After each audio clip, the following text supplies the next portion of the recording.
At 77, the reality of Samuel L. Jackson is a breathtaking, almost incomprehensible paradox. On a damp, quiet morning in 2026, inside a sprawling, heavily guarded estate in the Los Angeles suburbs, the highest-grossing actor in the history of cinema sits in absolute silence. He rubs his right knee as a cold, damp weather sets in, feeling the deep, familiar ache of the metal screws permanently embedded in his bone. To the world, he is the undisputed king of cinematic rage, the untouchable, loud, and gloriously unapologetic force of nature who commands every screen he walks onto. He is the Jedi Master. He is the ultimate assassin. A billionaire titan whose booming voice alone can bend an entire blockbuster to his will. But behind the purple lightsabers and the roaring box office receipts lies a terrifying, invisible history of physical and psychological annihilation. How does a well-educated boy from Tennessee, who never knew the starving desperation of the slums, voluntarily surrender his soul to a dark, suffocating chemical storm? What is the agonizing cost of building a global empire when your own wife once referred to your Manhattan home as the Villa of Hell? And what horrifying, blood-chilling secret did the cinematic god learn in the deafening, blinding darkness of a New York City subway tunnel that permanently rewired his soul? Before we answer these questions, we must go back to the beginning. To understand the roaring king at 77, you must first know the man who was quietly destroying himself in the dark.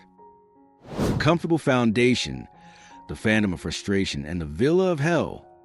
There is a manufactured, highly romanticized myth in the entertainment industry regarding the origins of true greatness. We are culturally conditioned to believe that the most ferocious, commanding actors on a silver screen are exclusively forged in the freezing, merciless fires of extreme poverty. We want to hear stories of starving children in dirt floor cabins, driven to conquer the world simply because they had absolutely nothing else to lose. But psychological trauma is an incredibly versatile, shape-shifting predator. It does not only breed in the slums. Sometimes the most dangerous, suffocating darkness is born in environments that appear perfectly, immaculately safe. Samuel Leroy Jackson was born on December 21st, 1948, in Washington, D.C., but the true formative geography of his youth unfolded in quiet, rolling landscapes of Chattanooga, Tennessee. Unlike the classic tragic Hollywood origin story, Samuel did not arrive into a world of starvation or desperate, grinding deprivation. He was raised in a highly structured, fiercely protective, and deeply encouraging environment. He attended segregated schools, yes, but he was surrounded by educators and family members who poured an immense amount of intellectual and emotional resources into his development. "I had a very good education," Samuel would later reflect, completely dismantling the stereotypical narrative of the broken artist. "I was never lacking for help or guidance." He learned to play the French horn. He played the trumpet.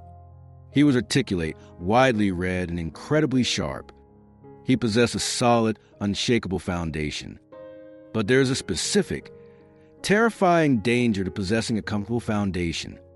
When a man who is born with everything he needs to succeed finds himself entirely unable to reach the summit of his own ambitions, he cannot blame the universe. He cannot blame the lack of education. He cannot blame an empty refrigerator. He can only blame himself. By the late 1970s and into the grinding, neon-lit excess of the 1980s, Samuel L. Jackson was a grown man living in the chaotic, relentless pressure cooker of New York City. He was a working theater actor. He possessed a towering 6'2" frame and a voice that carried the majestic, thunderous resonance of a biblical prophet. He was performing in highly respected, avant-garde stage productions. He was incredibly talented, but he was not a star. For the older audiences watching this, especially the men and women who have spent decades meticulously honing their craft, doing everything exactly by the book, only to stand in the shadows and watch younger, vastly less experienced colleagues effortlessly leapfrog over them to claim the promotion, the wealth, and the glory. Samuel's quiet, simmering agony is profoundly, deeply understood. The industry acknowledges talent, but they completely refuse to grant him the crown. He was perpetually relegated to the background. When a man possessing the gravitational pull of a king is repeatedly, systematically treated like a pawn, a heavy, invisible rot begins to settle into his bones.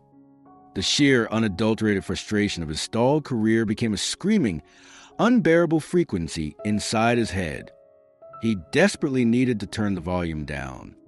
He needed an anesthetic to numb the agonizing, daily humiliation of his own unfulfilled potential. And so, the brilliant, well-educated boy from Chattanooga voluntarily walked into the abyss. He surrendered himself to a violent, devastating chemical storm. In the late 1980s, the concept of the starving artist mutated into a terrifying, toxic reality for Samuel and his fiercely devoted wife, LaTanya Richardson. They lived in a brownstone apartment on 143rd Street in Manhattan. On the outside, it was just another brick building in Harlem.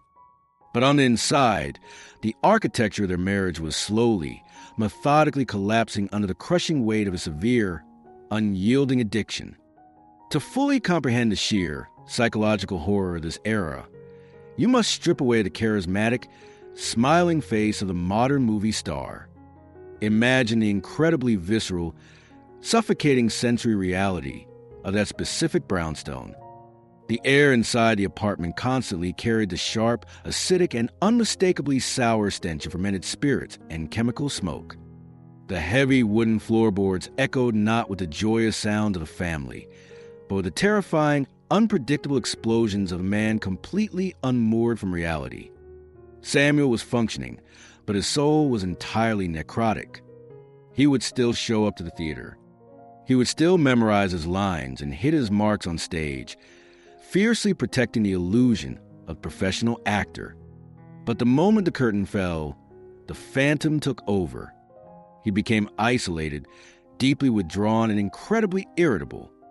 The booming, majestic voice that would one day captivate billions of people was being used as a weapon inside his own home, shouting to the haze of severe intoxication, pushing away the only woman on earth who was desperately trying to save his life. It was a domestic purgatory. LaTanya, watching the brilliant man she loved slowly disintegrate into a chaotic, trembling shadow of his former self, gave their home a chilling, unforgettable title. She called the 143rd Street brownstone the Villa of Hell. The Villa of Hell. Listen to the breathtaking, agonizing despair in that description. She was living with a ghost. The man who had promised to build a life with her was actively, aggressively digging his own grave in their living room. This is the ultimate, magnificent mirror contrast of Samuel L. Jackson's existence. When global audiences look at him today, they see the absolute embodiment of control. They see a man who portrays unshakable directors of secret government agencies, men who never panic, men who calculate every single variable of the universe. But in the winter of 1988, the cinematic god had absolutely zero control over his own hands. He was a prisoner. He was trapped in a self-made chemical cage, slowly suffocating in the dark, entirely convinced that his life was destined to end as a tragic, forgotten footnote in the archives of the New York theater scene. He believed he could simply exist in this agonizing, numb limbo forever. But the universe does not tolerate limbo. When a man refuses to wake up, when a man stubbornly ignores the quiet, desperate pleas of his family, destiny will eventually resort to absolute, terrifying violence to snap him out of his coma. The invisible, ticking clock inside the Villa of Hell had finally run out. As the freezing winds of December swept across the concrete canyons of Manhattan, a massive, multi-ton beast of steel and iron was roaring through the subterranean tunnels of the city, rapidly approaching a platform. The exhausted, intoxicated actor was about to step onto a train. And the universe was quietly, maliciously preparing to slam the doors shut, dragging the sleeping king into a horrific, blood-chilling nightmare that would completely shatter his physical body, but miraculously, violently, shock his dead soul back to life. The Symphony of Steel, the Severed Knee, and the Iron Awakening. There is a cold, incredibly merciless indifference to the mechanical infrastructure of a massive metropolis. The subterranean labyrinth of the New York City subway system does not care about your unrealized potential. It does not care about the Shakespearean monologues you have memorized, the wife who is weeping for you in a Harlem apartment, or the brilliant, suffocating cloud of chemical fog that you use to numb your own despair. A machine is designed entirely for forward motion. By the freezing, bitter winter of 1988, Samuel L. Jackson was a man who had essentially stopped moving. He was trapped in the stagnant, toxic purgatory of the Villa of Hell, sleepwalking through his existence, blindly hoping that the universe would simply leave him alone in the dark.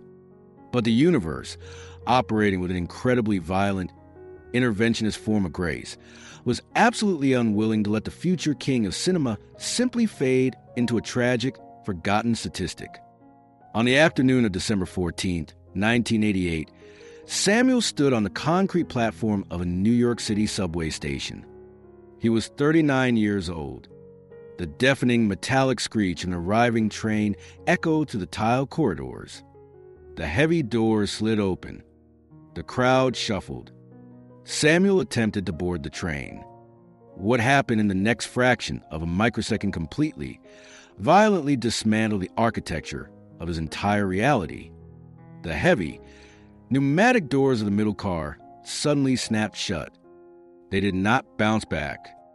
They clamped down with a terrifying, crushing mechanical force, trapping Samuel's right foot entirely inside the carriage. He pulled. He struggled. He tried to wrench his body free. The doors did not open. And then the massive multi-ton steel leviathan slowly, indifferently began to accelerate. To fully comprehend the sheer, unadulterated psychological and physical apocalypse of that exact moment, you must deploy the absolute power of emotional slow motion. Strip away the billion-dollar movie star. Erase the purple lightsaber. You're looking at a vulnerable, mortal man, suddenly anchored to a speeding machine, being violently dragged across a filthy, concrete platform. Imagine the terrifying, overwhelming sensory assault. The deafening roar of the steel wheels grinding against the iron tracks. The blurring, chaotic flicker of the overhead fluorescent lights. The agonizing, abrasive friction of the concrete platform tearing against his body as the train picked up speed. But the ultimate, freezing terror was not the platform. It was the destination. Samuel looked ahead, his eyes widening in absolute horror. The train was rapidly approaching the edge of the station, hurtling directly toward the pitch-black, suffocating abyss of the underground tunnel. I'm going to die, he thought, his brain overwhelmed by the terrifying, undeniable certainty of his own violent end. The gap between the train and the tunnel wall is unforgiving. If he was dragged into that dark, narrow corridor, his body would be catastrophically, permanently crushed. The man who had spent the last several years slowly killing himself with chemical anesthetics was suddenly, violently confronted by the actual imminent face of death. And in that terrifying split second, looking into the black void of the tunnel, he realized with staggering clarity that he desperately, fiercely wanted to live. By a margin of absolute breathtaking luck, or perhaps by divine intervention, the train screeched to a sudden, violent halt just inches before entering the darkness of the tunnel. Samuel survived, but the physical toll exacted by the machine was catastrophic. His right knee was entirely obliterated. The violent, twisting force of being dragged by a train had completely severed his anterior cruciate ligament. His meniscus was brutally torn, and the delicate vital cartilage cushioning the joint had sustained massive, multi-level structural damage. The leg that had carried him out of Tennessee was completely broken. He was rushed to the hospital, entirely surrendering his body to the sterile, blinding glare of the operating room. Surgeons worked painstakingly to reconstruct the shattered joint, to anchor the torn, devastated ligaments back into place, The orthopedic team drilled heavy, permanent metal screws directly into his bone. When Samuel awoke from the anesthesia, the heavy, sour fog of his previous life was gone. He was lying in a hospital bed, staring at a ceiling, feeling the hot, radiating, and agonizing fire of a surgically reconstructed knee. For the older audiences watching this, especially the men and women who have survived catastrophic physical accidents, who know exactly what it feels like to wake up and realize that a piece of your body has been permanently altered by trauma and that you will never, ever walk the exact same way again, Samuel's agonizing recovery is a profoundly recognized crucible. The surgery was merely the opening act of his suffering. For 10 excruciating, exhausting months, the towering 6'2" actor was forced to navigate the chaotic, unforgiving streets of New York City entirely on crutches. Imagine the grueling, physical degradation of that reality. His large hands, the hands that were meant to command the stage, were fiercely gripping cold, heavy metal crutches. The freezing winter wind bit into his skin. His armpits bruised and ached from bearing the entire, shifting weight of his massive frame. He was incredibly vulnerable. He was broken. But the true, magnificent alchemy of this accident was occurring deep within his psychology. Following the 10 months on crutches, he endured a grueling year and a half of intense, specialized physical therapy. Every single session was a battle against his own flesh. He had to force a stiff, swollen, and fiercely resistant joint to bend. He had to push through the tearing, blinding pain of rehabilitating atrophied muscles. He was sweating. He was gritting his teeth. And most importantly, he was feeling everything. The physical pain was so absolute, so commanding, that it completely severed his psychological reliance on the chemical storm of his past. He realized that the metal screws drilled into his right knee were not a punishment. They were a magnificent permanent alarm clock. Decades later, long after he had conquered the globe and amassed hundreds of millions of dollars, the medical reality of that subway platform remained a daily, physical companion. Those metal screws are still inside his leg today.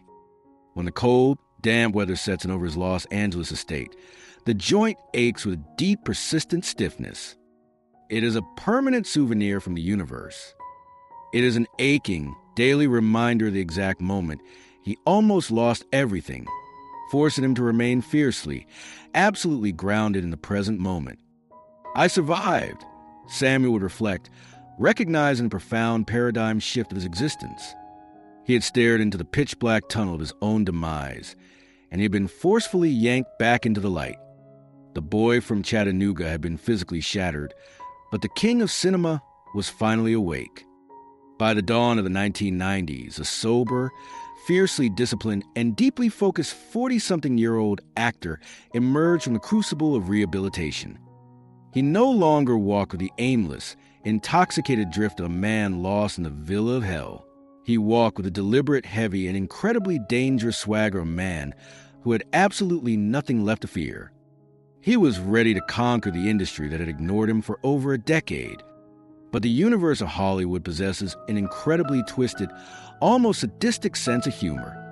Just as Samuel had finally purged the chemical poisons from his system, wiping his slate entirely clean, a brilliant, uncompromising young director named Spike Lee was preparing to hand him a script that would demand the ultimate psychological sacrifice. To achieve his first history-altering breakthrough on the silver screen, the newly sober actor was going to be asked to step directly back into the fire. He was going to be asked to look into the camera and channel the exact same terrifying, suffocating, and manic addiction he had just nearly died trying to escape, blurring the fragile line between the demons of his past and the blinding promise of his future. The Phantom in the Mirror, the King Exorcism, and the King of Cool. There's a profoundly terrifying psychological tightrope that a man must walk when he finally manages to escape the abyss. When you have spent years drowning in a suffocating synthetic haze, and you finally drag your battered, exhausted body onto the dry, clean shores of sobriety, the most logical human instinct is to run as far away from the dark water as possible. You lock the door. You throw away the key. You refuse to look back. But true artistic immortality rarely allows a man the luxury of forgetting. By the early dawn of 1991, Samuel L. Jackson had achieved a fragile, hard-won miracle. He had successfully weathered the excruciating, sweat-soaked crucible of rehabilitation. The dark, chaotic atmosphere of the Villa of Hell had been meticulously cleansed. His mind was sharp. His body, though permanently carrying the cold, heavy metal screws in his right knee, was entirely his own again. He was 42 years old, clean, and desperately ready to rebuild the smoldering ruins of his career. But the cinematic universe possesses a chilling, almost sadistic sense of poetry. Just weeks after he secured his absolute sobriety, the brilliant, visionary director Spike Lee handed him a script for a gritty, unvarnished urban drama called Jungle Fever. Spike did not ask Samuel to play a hero. He did not ask him to play a wise mentor. He asked a newly sober actor to play the role of Gator, a tragic, entirely broken man who was completely, hopelessly consumed by the exact same devastating chemical storm that Samuel had just narrowly survived in his own living room. Imagine the sheer, visceral, and paralyzing terror of that specific casting offer. To play Gator, Samuel would have to willingly turn around, walk directly back into freezing, pitch-black cave of his own trauma, and put the skin of the monster back on. He had to look into the camera and resurrect the erratic, twitching, desperate ghost he had just spent agonizing months trying to kill. For the older audiences watching this, especially the men and women who have fought their own grueling, silent wars against personal demons, who know exactly how terrifying it is to revisit a neighborhood, a photograph, or a memory that belongs to a darker version of themselves, Samuel's decision to accept the role is an act of breathtaking, almost incomprehensible bravery. He stepped onto the set, and he completely obliterated the line between fiction and reality. When you watch Samuel L. Jackson as Gator, you are not watching a classically trained theater actor practicing a technique. You're looking directly at a bleeding, open wound. His eyes carried the frantic, hollowed-out terror of a man drowning in a toxic sea.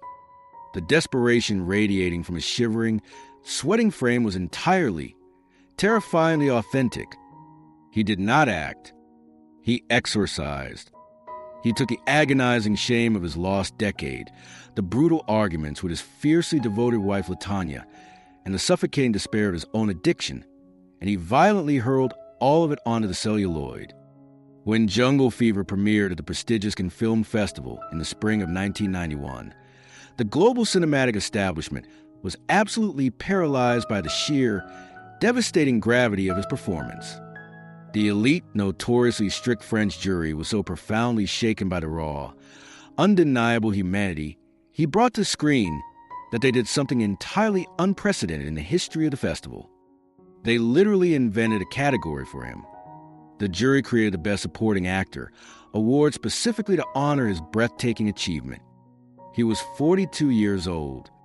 The boy from Chattanooga, the invisible giant who had spent 20 years driving taxis, moving boxes, and screaming in the shadows of New York City, was standing under the blinding, golden flashbulbs of the French Riviera, universally hailed as a cinematic genius.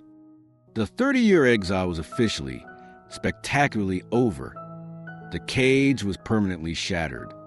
The industry that had aggressively ignored his existence suddenly realized they were looking at a titan. The scripts began pouring in. And in 1994, a frantic, visionary filmmaker named Quentin Tarantino handed the 45-year-old late bloomer the defining manifesto of his entire life. The film was Pulp Fiction. Samuel was cast as Jules Winfield, a philosophical, jerry-curled mob enforcer experiencing a profound, violent spiritual awakening. When Samuel L. Jackson stepped into that immaculate black suit and delivered the legendary, thunderous pseudo-biblical monologue from Ezekiel 25, verse 17, the entire cultural landscape of the 1990s violently shifted on its axis. He didn't just steal the movie. He fundamentally redefined the absolute zenith of American cinematic cool. His voice, commanding, rhythmic, dripping with an incredibly dangerous, magnetic authority. became a global phenomenon. He earned an Academy Award nomination. He became the undisputed, reigning king of the modern blockbuster. But here lies the most magnificent, deeply poignant mirror contrast of his entire existence. When the global audience looked at Jules Winfield, they saw a man of absolute, impenetrable perfection. They saw an untouchable god who could walk through a hail of bullets without breaking a sweat. The world worshipped his effortless swagger. They assumed he had been born with an unbreakable, diamond-coated confidence. They were entirely tragically mistaken. The man projecting that flawless, terrifying authority on screen was a middle-aged survivor carrying a network of heavy metal screws in his shattered right knee. He was a father who had nearly lost his family to a chemical abyss. When the camera stopped rolling, the effortlessly cool assassin limped back to his trailer, rubbing his aching, stiff joint, quietly praying for strength to stay sober for one more day.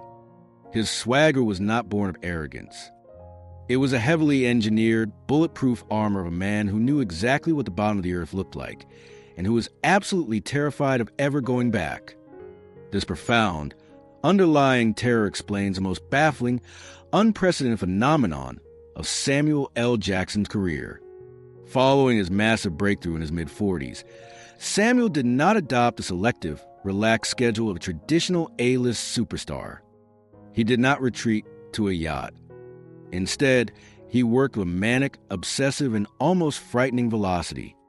He began starring in 4, 5, sometimes 6 major motion pictures a single year.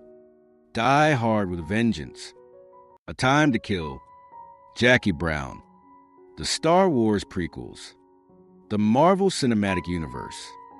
The media jokingly called him the hardest working man in show business. But the truth was infinitely more desperate. He was a man running a frantic, grueling marathon against the clock. He had spent his 20s and 30s entirely invisible. He had lost 2 decades of his prime to rejection and toxic haze. Now that the spotlight had finally miraculously found him, he suffered from a deep, relentless paranoia that if he stopped working for even a single second, the industry would forget his name and the door would permanently slam shut. "I spent a long time not being invited to the party," Samuel once reflected, his voice stripped of the booming cinematic volume, reduced to the quiet, exhausted honesty of a veteran. "So when they finally open the door, you don't leave. You stay. You work. You don't give them a reason to forget you. You don't give them a reason to forget you." He worked until his name was attached to a staggering, incomprehensible cumulative box office total of over $27 billion. He became the highest-grossing actor in the history of human civilization. He secured an untouchable, multi-generational fortune that guaranteed his family would never, ever know the cold, biting wind of financial desperation. He had successfully conquered the globe. He had built a massive, impenetrable fortress of wealth and respect. But extreme, relentless velocity demands an incredibly heavy toll. A man cannot shoot 5 action movies a year, flying across time zones, standing for grueling hours on hard concrete floors, without eventually angering the fragile biological machinery of his own skeleton. As the calendar rapidly turned, pushing the invincible cinematic king through his 60s and deep into his 70s, the loud, deafening roar of his box office triumphs was completely drowning out a quiet, agonizing physical reality.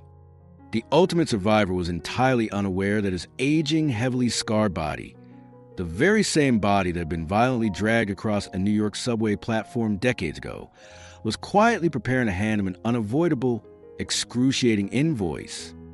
The phantom ache in his knee was about to become the least of his worries, as the relentless gravity of time prepared to launch a devastating, undeniable assault on the king's aging armor. The titanium anchor, the illusion of gods, and the anesthetic of exhaustion. There's a magnificent, highly engineered visual deception at the very heart of modern cinema. The camera is, by its very nature, an exquisite liar. It possesses the magical, multi-billion-dollar ability to freeze a human being in time, Through the strategic use of lighting, tailored costumes, and computer-generated environments, the cinematic lens can take an aging, fragile, and heavily scarred mortal man and project him to the globe as an indestructible, immortal god. By the dawn of the 2010s, Samuel L. Jackson had been officially crowned as the undisputed king of this grand illusion. He was crossing the threshold into his late 60s. The industry, heavily reliant on massive, interconnected franchises, tapped a veteran actor to play Nick Fury, the brilliant, ruthless, and all-knowing orchestrator of the Marvel Cinematic Universe. When Samuel stepped onto the screen, wearing a long black leather trench coat and a signature eye patch, he was not just an actor reading lines. He was the gravitational center of a pop culture supernova. He commanded the screen alongside actors playing literal Norse gods, super soldiers, and flying billionaires. He projected an aura of such absolute, terrifying, and unwavering authority that audiences naturally assumed the man underneath the leather coat possessed the exact same unbreakable titanium spine. He was invincible. But behind the staggering astronomical box office receipts, behind the blinding red carpets and the global press tours, the physical reality of the man playing the god was singing a completely, agonizingly different song.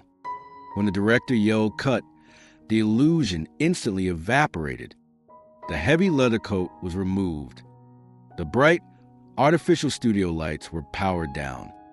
And the aging 60-something-year-old superstar had to slowly, painstakingly turn around and walk back to his dressing room. He walked with a heavy, deliberate, and carefully concealed limp. To fully comprehend the sheer, unadulterated physical crucible of his later career, you must peel back the flawless Hollywood costume and look directly at the scarred, aching architecture of his skeleton. Remember the freezing, terrifying afternoon in December of 1988. Remember the massive, roaring steel beast of the New York City subway system that violently clamped its doors onto his foot, dragging his body across the concrete platform. The surgeons had desperately pieced his shattered right knee back together, drilling heavy, permanent metal screws deep into his bone to anchor the torn ligaments.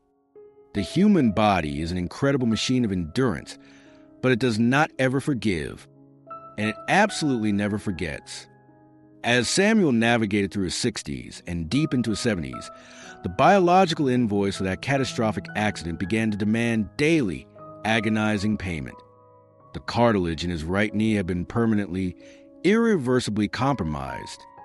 Imagine the incredibly visceral, suffocating sensory reality of his existence on a movie set. He is standing on solid concrete sound stages for 12, sometimes 14 hours a day. The freezing, heavily air-conditioned air of the studios seeps deep into his joints. The metal screws embedded in his bone react to the drops in barometric pressure with a hot, sickening, radiating fire. Every single time he is required to run, jump, or quickly pivot for a scene, the damaged meniscus screams in protest. But Samuel L. Jackson is a professional. He absorbed the pain. He swallowed the exhaustion. He smiled for the camera, delivered his lines with that booming, majestic authority, and then retreated to his trailer, where the air smelled heavily of medicinal menthol rubs and deep, profound physical fatigue. He suffered in absolute silence. For the older audiences watching this, especially the men and women who wake up every single morning and are forced to negotiate a bitter, painful peace treaty with their own aching joints, who understand exactly what it feels like to force a stiff, resisting body out of bed simply because people are relying on you, Samuel's hidden physical agony is profoundly, deeply recognized. You cannot flex your way out of nerve pain. You cannot bribe arthritis. "I'm not doing this forever," Samuel once mused in a rare, candid moment, discussing the inevitable march of time with a dry, self-deprecating humor. I mean, eventually, the body tells you to sit down. But until it yells at me loud enough, I'm going to keep showing up. Until it yells at me loud enough, I'm going to keep showing up. Listen to the absolute, majestic stubbornness buried inside that philosophy. But look closer, and you'll find a dark, incredibly complex psychological paradox driving this relentless work ethic. Why would a man who is already the highest-grossing actor in the history of human civilization, a man possessing a net worth of hundreds of millions of dollars, continue to subject his battered, aging body to the grueling, punishing schedule of shooting 4 or 5 major motion pictures a single year? Why not simply retire to a yacht, rest a shattered knee, and enjoy the spoils of his empire? Because retirement, to Samuel L. Jackson, represented something infinitely more terrifying than physical pain. It represented silence.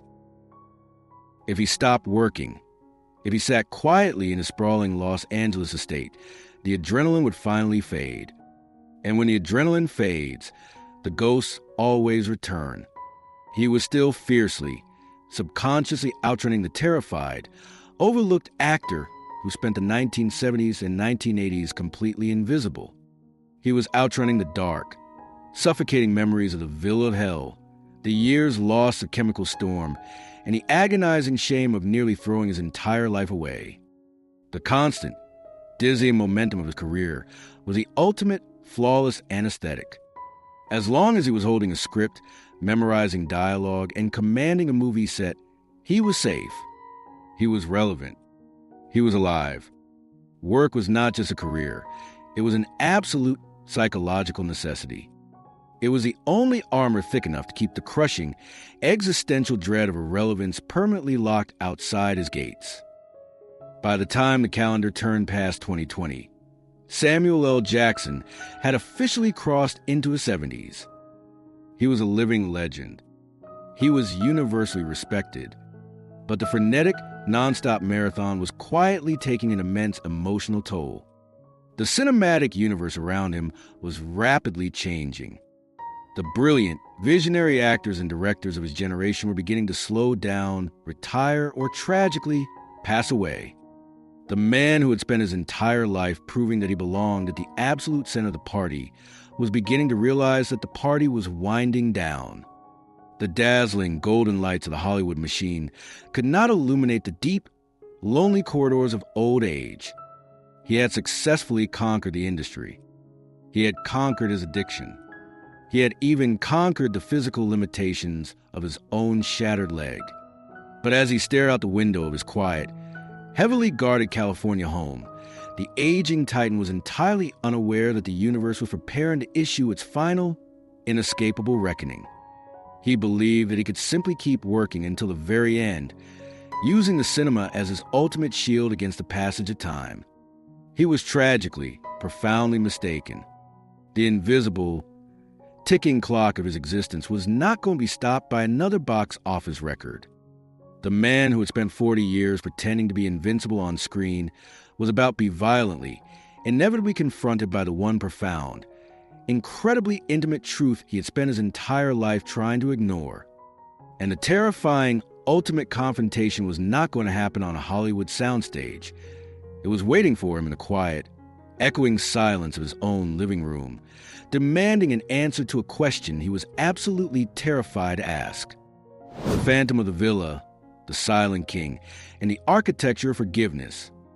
There is a profound, incredibly intimidating silence that settles over a man when he finally outruns all of his enemies, only to realize that the battlefield is completely empty. We spend the frantic, desperate decades of our youth fighting for a seat at the table. We build massive, impenetrable fortresses of wealth, influence, and cinematic legacy, absolutely convinced that when we reach the summit, the chaotic, terrifying noise of the world will finally quiet down. By the early 2020s, Samuel L. Jackson had reached an altitude that defied human comprehension. He had crossed the threshold into his 70s.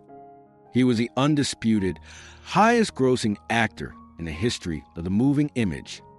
His face and his booming, authoritative voice were permanently woven into the cultural DNA of the planet. He was a global deity. But when the heavy, iron gates of his sprawling Los Angeles estate closed behind him at the end of a grueling press tour, the deity ceased to exist. The purple lightsabers, the tailored leather trench coats, and the deafening roar of the premiere crowds completely evaporated. He walked into the foyer, leaning slightly to accommodate the chronic, radiating ache of the metal screws permanently drilled into his right knee. The air in the house smelled of old leather, roasted coffee, and profound, undisturbed quiet. He was completely alone with his memories. When you are in your 70s and you have survived a life lived at the absolute, terrifying extremes of the human condition, your mind does not naturally gravitate toward your victories. The brain is a cruel archivist. In the dark, quiet hours of night, it aggressively forces you to look at your deepest, most agonizing failures. Samuel sat in his quiet study, staring into the shadows, and he did not see the billionaire movie star. He saw the terrifying, erratic ghost of the man who used to inhabit the villa of hell. He remembered the sour, suffocating stench of alcohol and chemical smoke in that tiny Manhattan apartment in 1988. He remembered the screaming. He remembered looking into the eyes of his young daughter, Zoe, with the erratic, hollow, and terrifying gaze of a man who had completely surrendered his soul to an artificial storm. He remembered the sheer, unadulterated terror he'd inflicted upon the people who loved him most. Fame is an incredible distraction, but it is a terrible eraser. $30 billion at the box office cannot buy a time machine to rewrite the darkest, most shameful chapters of your own history. And it is exactly here, in the suffocating gravity of his own regret, that the true, magnificent salvation of Samuel L. Jackson's existence quietly enters the room. Her name is LaTanya Richardson. To understand the absolute, breathtaking magnitude of this specific marriage, you must entirely discard the superficial, disposable template of a Hollywood romance. In an industry where couples routinely divorce over scheduling conflicts and bruised egos, LaTanya's presence is an absolute, undeniable miracle of human endurance. She did not marry the billionaire king of the Marvel Universe. She married the broke, frustrated, and deeply insecure theater actor in 1980. She is the woman who stood in the freezing, toxic ruins of the Villa of Hell, watching her husband systematically destroy his own brain, and she made a decision of such staggering, terrifying bravery that it alters the course of history. She did not call a divorce lawyer. She called a rehabilitation clinic. She dragged him, kicking and screaming, out of the abyss. She forced him to confront the monster in the mirror. Reflecting decades later on the sheer, majestic grace of his wife's refusal to abandon him in the dark, Samuel stripped away every ounce of the badass, foul-mouthed action star deliver a quote of such raw, bleeding humility that it permanently shatters the human heart. She gave me the chance to be the man I was supposed to be, Samuel confessed, his famous, booming voice reduced to a quiet, awestruck whisper, heavy with profound weight of a debt he knows he can never fully repay. I was a fucking mess. She could have taken our child and left. But she didn't. She stayed. She forced me to live. She could have taken our child and left. But she didn't. Listen to the breathtaking, majestic agony of that realization. For the older audiences watching this, especially the husbands and wives who had dragged each other to the absolute lowest, most humiliating and terrifying valleys of a 50-year marriage, the couples who have survived bankruptcy, addiction, infidelity, and the crushing weight of their own demons, Samuel's confession is the absolute, undisputed gospel of true love. True love is not a red carpet. True love is a woman standing in a room filled with toxic smoke, looking at the broken, terrifying shell of the man she married and saying, I am not letting you die today. This is the ultimate, magnificent mirror contrast of Samuel L. Jackson's twilight years. On the silver screen, the entire planet begs him to scream. They pay millions of dollars to watch him unleash a torrential, glorious flood of profanity, rage, and absolute, terrifying dominance. They worship the loud, aggressive, unstoppable force of nature. But inside the quiet walls of his Los Angeles sanctuary, the king does not raise his voice. He is a gentle, deeply observant, and profoundly quiet patriarch. He walks into the kitchen, pours a cup of tea for the woman who saved his life 40 years ago, and he sits in absolute, respectful silence. He does not need to project power, because he is sitting across from the only person on earth who knows exactly how fragile he actually is. The loud, aggressive movie star is merely a highly paid illusion. The quiet, fiercely devoted, and endlessly apologetic husband is the absolute, unvarnished truth. As the calendar rapidly turned, pushing Samuel deeper into his mid-70s, a new, unavoidable psychological challenge began to assert itself. The frantic, desperate marathon he'd been running since the 1990s, shooting 5 movies a year, desperately trying to outrun the ghost of his own irrelevance, was no longer biologically sustainable. The metal screws in his right knee ached with a persistent, dull fire. His close friends, the brilliant directors and actors he'd grown up in the industry, were quietly, steadily beginning to cross the final threshold. The industry around him was emptying out. The scripts were changing. The world was moving on. For a man who had spent 40 years using the chaotic, deafening noise of a movie set as his primary psychological anesthetic, the prospect of slowing down was incredibly terrifying. If he stopped working, if he stopped memorizing dialogue, he would be forced to sit in the silence and confront the terrifying, inescapable reality of his own mortality. He was 76 years old. He had accumulated all the gold the world had to offer. He had survived the addiction, the poverty, and the crushing mechanical jaws of a New York City subway train. But he was entirely unaware that the universe, operated with its incredibly patient, malicious memory, was quietly preparing to ask him the one question he had been dodging for half a century.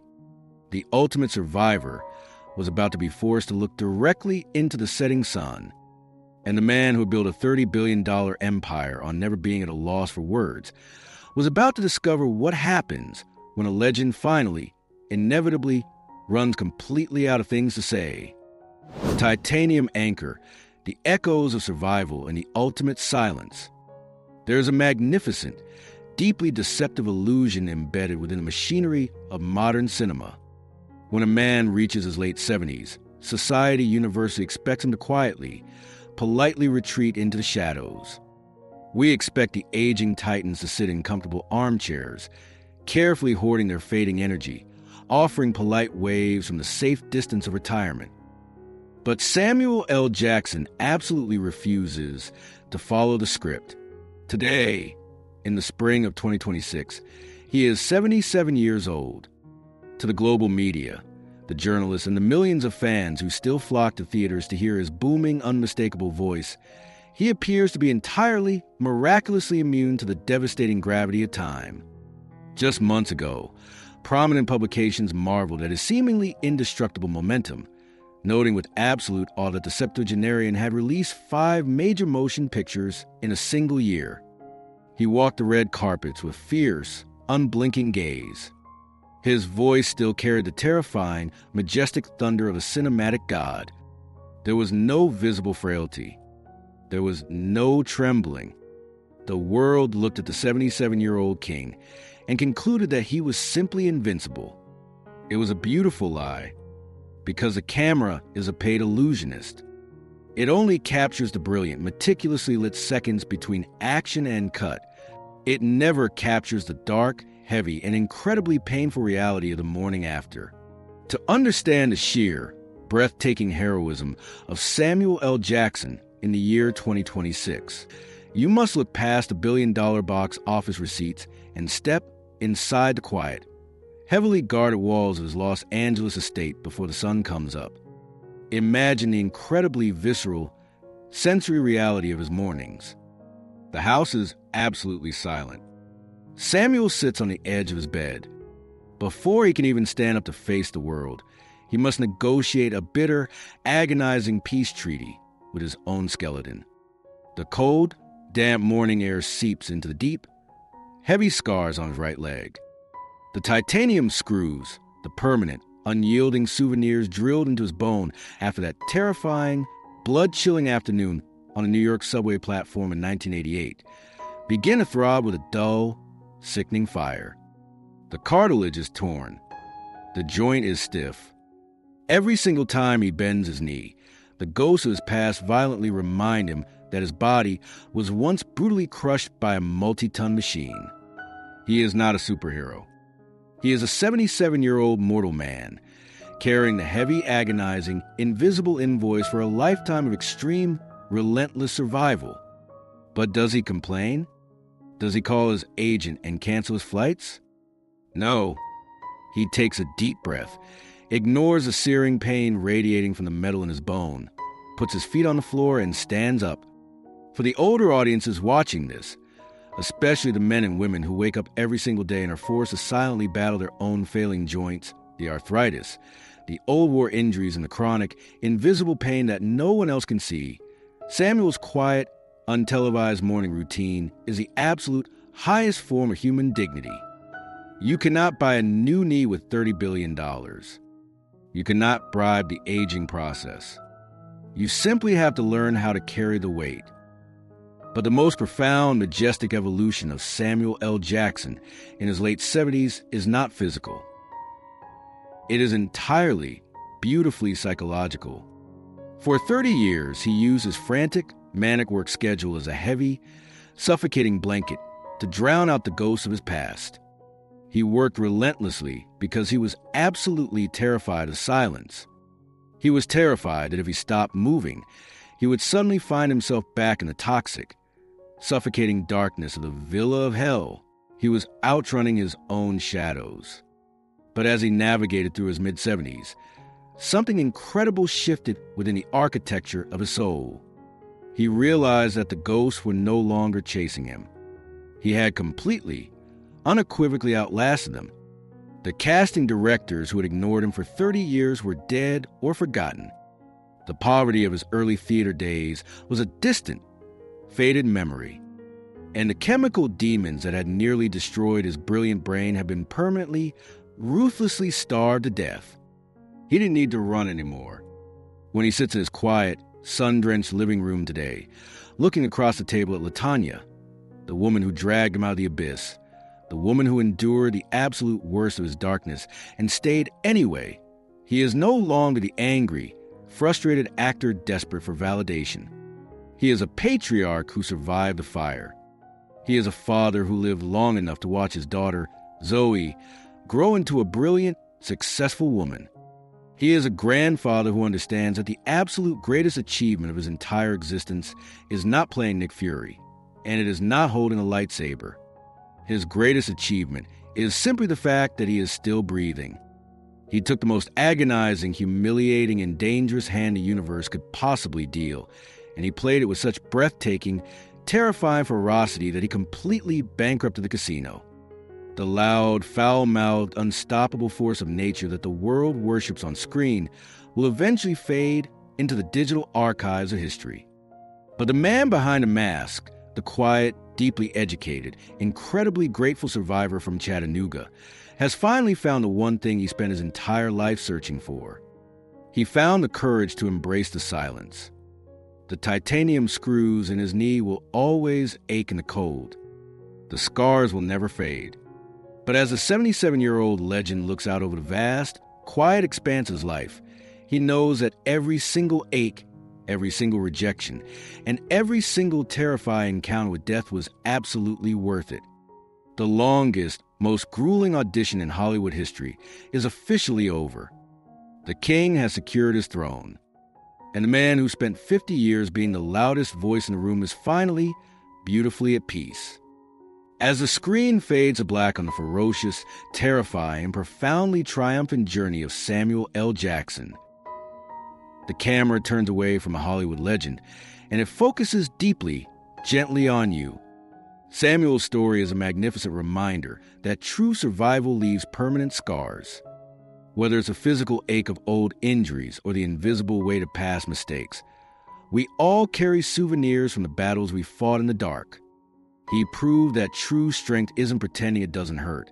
It's feeling the pain, putting your feet on the floor, and showing up for people who love you anyway. What about you? What are the invisible screws you carry in your own life? When the storms of your past tried to break you, who was the person that refused to let you drown?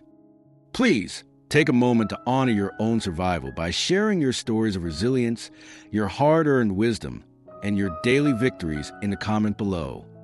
Your journey of standing back up might be exactly the strength someone else desperately needs to borrow today. If this deep, unfiltered look into the soul of a true survivor moved you, please leave a like, share this video, and subscribe to our channel. Thank you, deeply and truly, for your time. Be proud of the scars you carry, hold your loved ones close, and until next time, keep moving forward.